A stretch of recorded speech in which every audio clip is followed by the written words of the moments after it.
قربانی کے جانور کو عیب سے خالی ہونا چاہیے، اور تھوڑا سا عیب ہو تو قربانی ہو جائے گی مگر مکروہ ہوگی، اور زیادہ عیب ہو تو ہوگی ہی نہیں۔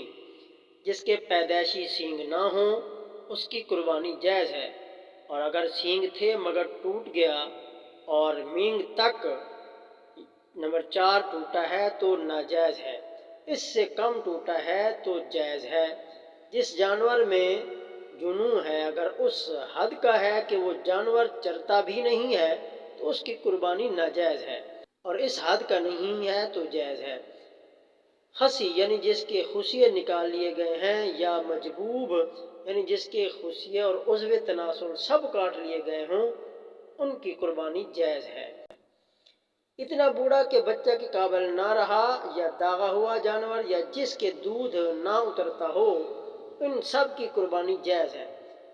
خارشتی جانور کی قربانی جائز ہے، جبکہ فربا ہو اور اتنا لاغر ہو کہ ہڈی میں مغز نہ رہا ہو تو قربانی جائز نہیں۔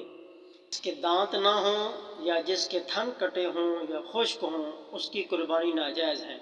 بکری میں ایک کا خشک ہونا ناجائز ہونے کے لیے کافی ہے، اور گائے بھینس میں 2 خشک ہوں تو ناجائز ہے۔